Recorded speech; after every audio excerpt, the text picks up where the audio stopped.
Spoštovane gledalke, cenjeni gledalci, lepo zdrav iz leta 2026 in iz oddaje, ki je že lep čas v vaši družbi, to je s farmacevtom za zdravje Pomurskih lekarn. Bojan Madžar je z nami, magister farmacije, tudi danes in danes bova nekako primerno času govorila in tudi nekako to, kar je bilo lansko leto že omenjeno, vitamin D, kaj pravijo nova slovenska priporočila.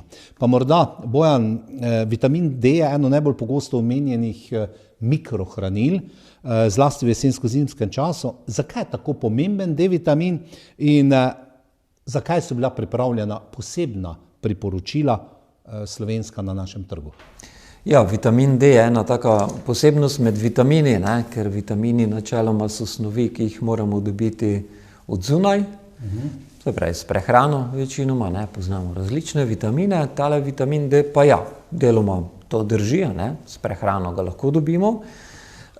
Je pa ena taka težava, da običajna prehrana ne zadostuje, dovolj, da bi te pač zadostilo tistim osnovnim potrebam.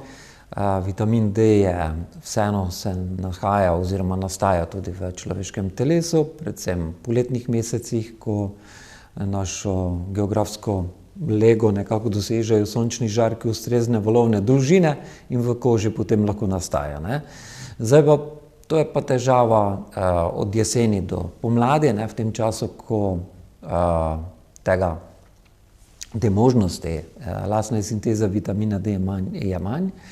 In ugotovili so, mogoče tudi to je ena spodbuda bila tudi pri nas pred leti, raziskava glede preskrbljenosti z vitaminom D, so ugotovili, da velik, pomemben delež prebivalstva enostavno je v krvi ima preniske vrednosti vitamina D, kar se kaže tudi drugod po svetu, v določenih drugih geografskih področjih. Tako da tudi to je bila verjetno ena spodbuda, da smo potem dobili nekako tak prilagojene smernice tudi nam, recimo prav naše slovenske, se pravi našemu okolju, ker gre za določeno specifiko, določene, Amerika ali pa severne države že vrsto let dodajajo D-vitamin določenim živilom, kar pri nas večinoma ni res, tako da je prav, da imamo prilagojena priporočila, kajti vsega, kar se dogaja, čez lužo, pa tudi ne moremo enostavno preslikati k nam. Me prav zanima, kakšna priporočila imajo recimo Eskimi, tam na severu.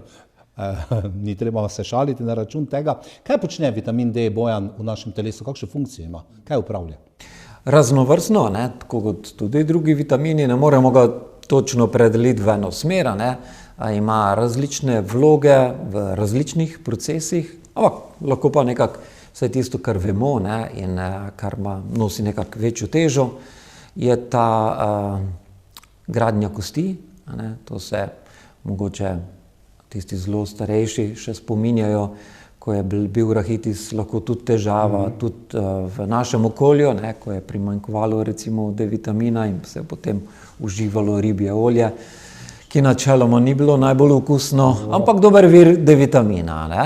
Se pravi, tudi danes še določeni, predvsem takrat, ko se otrok rodi do 1. leta starosti, tudi naša država poskrbi, da recimo zdravnik, pediater predpiše D-vitamin takemu otroku, da se prepreči rahitis v tistem najbolj začetnem delu življenja. Torej, povezujemo ga s trdnostjo kosti, tako pri otrocih kot tudi pri starejših, bojimo se te mehkosti kosti ali pa osteoporoze, ki lahko nastane s časoma.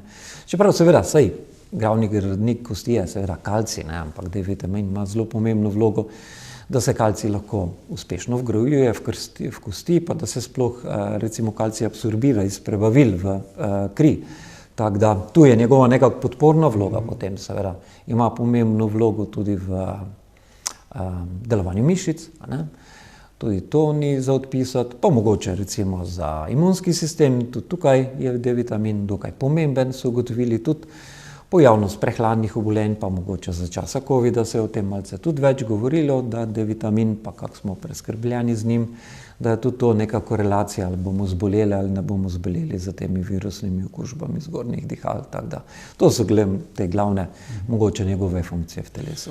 Omenili ste, Bojan, da pogosto se v Sloveniji dogaja, da primanjkuje ljudem vitamina D. Zakaj?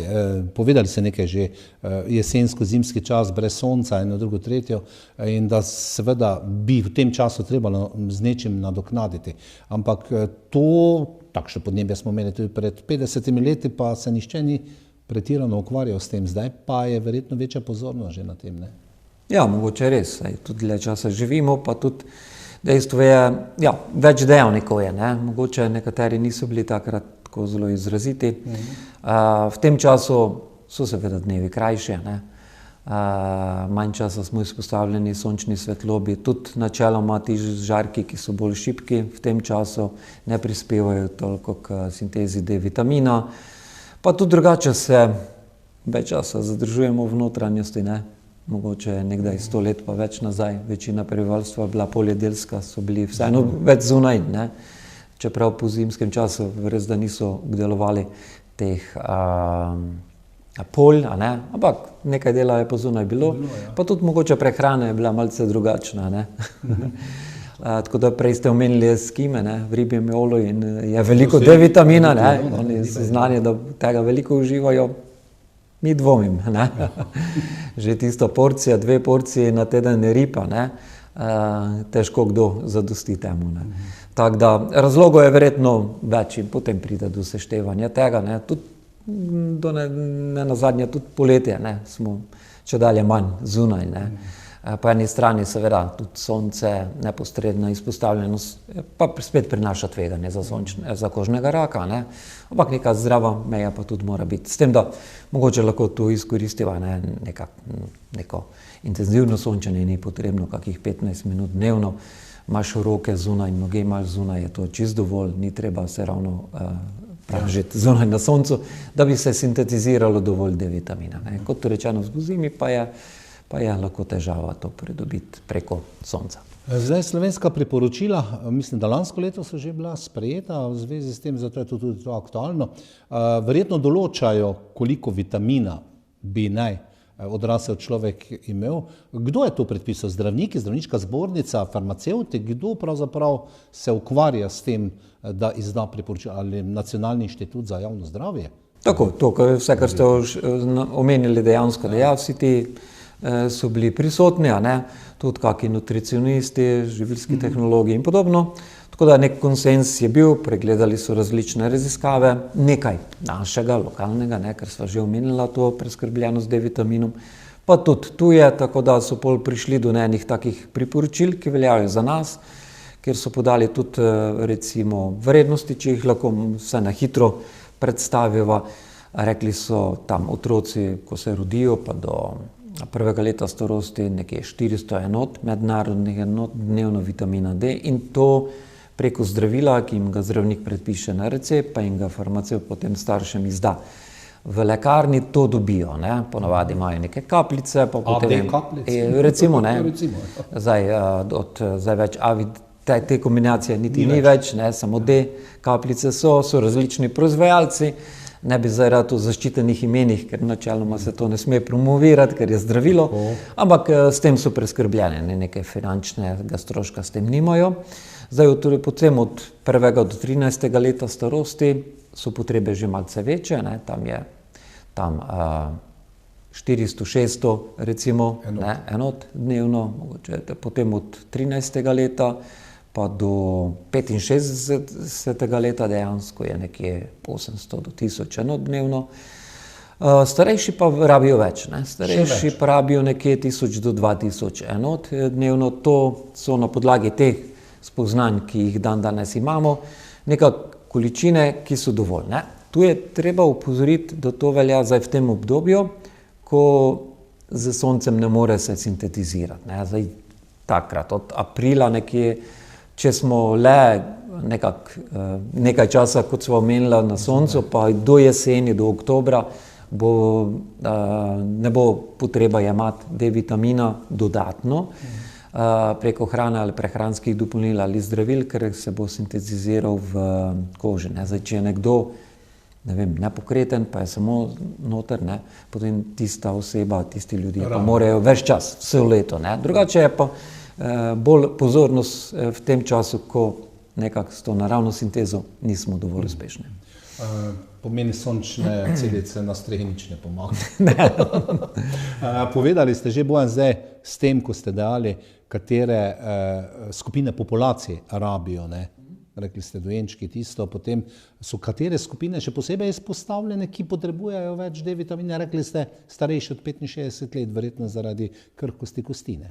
Ja, tako je. Starejši naj bodo bolj pozorni na to, ne.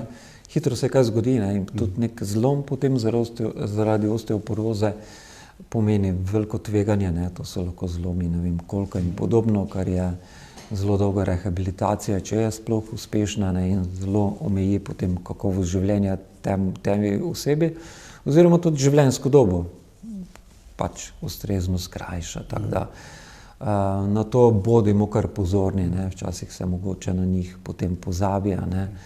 Mogoče nosečnica, ne, tudi ena taka skupina, ko so najpozorni, da se tudi dodaja, ne. Pa mogoče ne pozabiti, ne, to je pa tudi dejstvo našega časa. Vitamin D je v maščobah topen vitamin. Zdaj nekdo, ki ima teh maščob vseeno preveč ali pa več, ne, govorimo o prekomerni telesni masi ali pa prav debelosti že, ne, pomeni, da ta vitamin D se rad kopiči v maščobnem tkivu, kjer potem ne pride do izkoristka, ne. Tako da oni rabijo več, ne, oni rabijo krat 2. Vse tiste številke, ko sva že naštevala, ne, če je nekdo bil na 1000, bo rabil 2000, če je predebel, ne, z svojim sovrstnikom, ki je recimo teža, tudi verjetno. Tako da mogoče tudi na to, da smo pozorni, ne, da oni potem se zavedajo tega, da rabijo več. Zdaj, to so neke meje, ki jih je nekdo določil, seveda, nekaj navzdol, nekaj navzgor, nikoli. Kaj pa, če pretiravamo z D-vitaminom, če ga recimo preveč jemali? Kakšne so posledice lahko tega, če sploh so, oziroma kaj se nam lahko zgodi? Ja, to je tudi dobro vprašanje, ker nazadnje je tudi vitamin D v maščobah topen in tam smo bolj pozorni, ker tako je tistih, ki so v vodi topni bolj vitamini C in podobno, B skupina recimo, a ne. Tistega, če več zaužijemo, načeloma tudi več izločimo z urinom recimo, ne. Tukaj pa se zna kopičiti, ne, da smo bolj pozorni, ampak dobro, to so eni priporočljivi odmerki, potem nek največji dnevni priporočljiv odmerek je 4000 enot, se pravi, je kar visoko postavljen. 4-kratno. Pa tudi je tak, tudi če bi jemali malce večje odmerke, tam do 10 000 na dan, če res ni ne vem kako zelo dolgo, pa če ni neka posebna ne vem, stanje če je normalno zdrav človek, potem tudi do kakih hudih težav ne bi smelo biti. Se pravi, izkušnje kažejo, da ni tako zelo enostavno priti do predoziranja, no. Ampak ja, vseeno bi pa. Kaj pa, če se zgodi? S hrano ne, s hrano težko, ker kot smo rekli, to je ravno problem, ker živila, razen če so to mastne ribe, ribje olje, ne, jajčni rubenjak, tu je več, tu je veliko, ne. Vse drugje je pa tako, relativno malo, tako da bi moral res pretiravati, da bi dosti zaužil, ampak problem so lahko prehranska dopolnila, ne. To pa, tle pa biti pozoren, ljudje si kupijo lahko različne, a ne. In tu pa lahko pride potem do predoziranja. Zdaj, če je to krajši čas, so lahko tudi večji odmerki do 10 000 še enot dnevno nam ne bo nič, ne. Zdaj, če bomo pa na tem vztrajali več tednov, pa več mesecev, to pa zna se bolj poznati, ja. Pa kaj je posledica? Si bolj utrujen, si manj utrujen? So kakšni bolezenski znaki, recimo, če bi pretiraval? Ja, težko, verjetno bo zdravnik zelo težko posumil, ker nič kaj tako izrazitega, ne. Ja. Tako da mogoče, ko vzame anamnezo in ko ugotovi, da je kaj povezano, da je nekdo, ne vem, več izdelkov kupoval, pa lahko potem zmerimo, ne. Dosti enostavno se da tudi zmeriti koncentracijo vitamina D v krvi in potem vidiš, če je prevelika tam, če je 50 do 70, 80 nanomolov na liter, to so tiste željene koncentracije, ne. Zdaj, če pa prihaja nad 100 oziroma nad 200, potem pa že lahko tudi govorimo o resnem predoziranju, tako da. Ampak kakih primerov, se res ne spomnim, niti tako, da bi na teh predstavitvi teh priporočil kaj omenili, niso imeli, tako da na srečo ne. Ja, vse nekaj dobrega. Ja. Bojan, v pomurskih lekarnah imate bržkone kupico izdelkov, različnih proizvajalcev z, kot rečemo, mikrohranili, ki vsebujejo D-vitamin. Morda o tem nekaj priporočate, seveda farmacevti, vi tam, ne bova delali reklam za nobenega, ampak da se dobiti to tudi brez recepta? Ja, veliko je zdaj že zadnje časa, zadnje leta, mogoče tam okrog covida, kar nekaj smo dobili dodatnih zdravila, ne? Na recept, zdaj te kapljice so troje, pa potem imamo tudi tablete za starejšo populacijo oziroma odrasle, ne? Tisti, ki lahko zaužijo v taki obliki, v obliki zdravilja. Imamo pa tudi zdravila brez recepta, ne? Tudi tako, pa še potem je ena kopica prehranskih dopolnil je. Zdaj tudi na predstavitvi teh priporočil so se zelo tako zavzemali, da bi nekako tudi farmacevtska industrija ponudila mogoče tako finančno ugodno nekako rešitev v obliki zdravil. Zdravilo je vseeno izdelek, ki zahteva tem najvišjim zahtevam kakovosti. Veste, tudi tale dobra proizvodnja praksa za zdravilo ni enako kot za prehransko dopolnilo, ne. To res imaš lahko večje zaupanje v ta izdelek in zato ponavadi tudi ne pa vedno je višja cena, ne. Tudi določena prehranska dopolnila znajo biti zelo visoko cenovno pozicionirana. Veliko ne rečem, tudi prehranska dopolnila so lahko čisto okej, ne, ampak ena taka zelo široka kupica na trgu je, vsega niti ne poznamo, marsikaj se da dobiti na spletu in pri enih stvareh, ko potem vidim te reklame, sem dosti sumičal glede tega, kaj je res, posebej ko vidiš, da že samega potrošnika zelo zavajajo z nekimi obljubami. Tako da lekarna je en tak prostor, kjer veste, ob nakupu, ne, za katerega bi plačali v lekarni ali pa v neki drugi prodajalni, pa vseeno dobite zraven še brez dodatnega nekega zneska na sveta, ne. Vi se z nami lahko pogovorite, lahko tudi že poznamo mi ta priporočila, vemo, koliko kdo rabi, enot, ne, vam lahko svetujemo glede tega, ker izdelek je za vas primeren. Potem seveda si sami izberete, ali bo to neko pršilo, ali bo tableta, ali bo kapljica, vse to je, kak vam ustreza, ne, ampak tudi preverimo, če je za vas ustrezno ali ni ustrezno, dovolj ali ni dovolj. Pa karkoli vas zanima, lahko vprašate, ne, tako da vse to je nekako v sklopu tega, kar drugje prek spleta ali pa v neki navadni trgovini ne morete pričakovati, ne. Seveda gre tudi za koncentracijo, ne, vitamina D.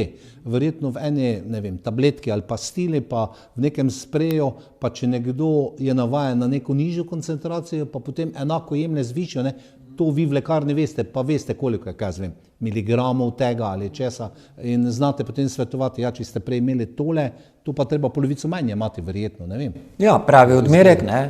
Ker farmacevtske hiše nimajo vsi enakega, ne. To moraš biti pozoren, koliko je v enem odmerku, seveda, to te lahko zelo hitro neka reklama zavede, ne.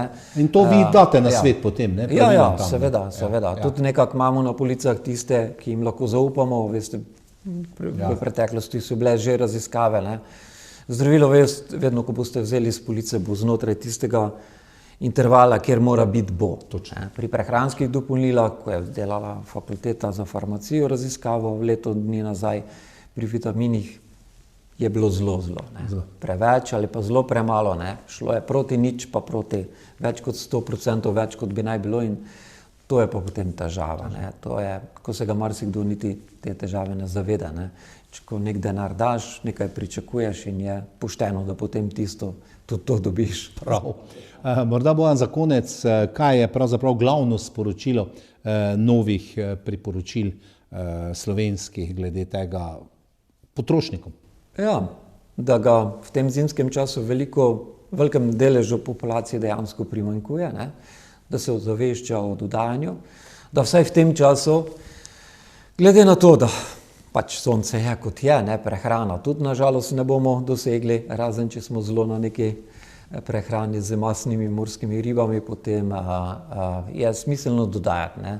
V kakšni drugi obliki, kot so zdravila, prehranska dopolnila. Vemo zdaj tudi bolj natančno za našo populacijo, kakšna so priporočljivi odmerki in predvsem to, tudi zavedanje, ne, omenili sva nekaj najpogostejših funkcij vitamina D, marsikaj se raziskuje od rakavih obolenj in podobnega, ne. Tudi pomanjkanje lahko prispeva tudi k drugim zdravstvenim težavam, tako da to zavedanje in tudi to, da mogoče res še v prihodnje dobimo več izdelkov, ki bodo vsebovali D-vitamin in bodo deklarirani kot zdravila, da bomo tudi v lekarnah potem imeli večjo izbiro iz teh najboljših izdelkov tudi na voljo, da lahko svetujemo. Takole po mojem tudi solarij, Bog ve, kaj ne pomaga pri tem, ne? Umetna, sončna, ne? Ja. Zdaj pa ne vem. Ali pa se motim, ne? Ja, vprašanje, kakva je valovna dolžina, oziroma če bo pomagalo, potem bo Bova kdaj drugič bolj škodilo, kot pomagalo. Bo se malce pozanimala, pa drugič o tem. Hvala za današnji obisk, hvala za pojasnilo o novih priporočilih, kar se tiče vitamina D na Slovenskem. Vam, cenjene gledalke in gledalci, pa tako kot ste slišali, to je čas, zimski čas, ko stopite v lekarno, pomurske lekarne in potem vam svetujejo kaj in koliko, da boste seveda dovolj bogati z vitaminom D. Do prihodnje oddaje vam želim zdravja in srečno.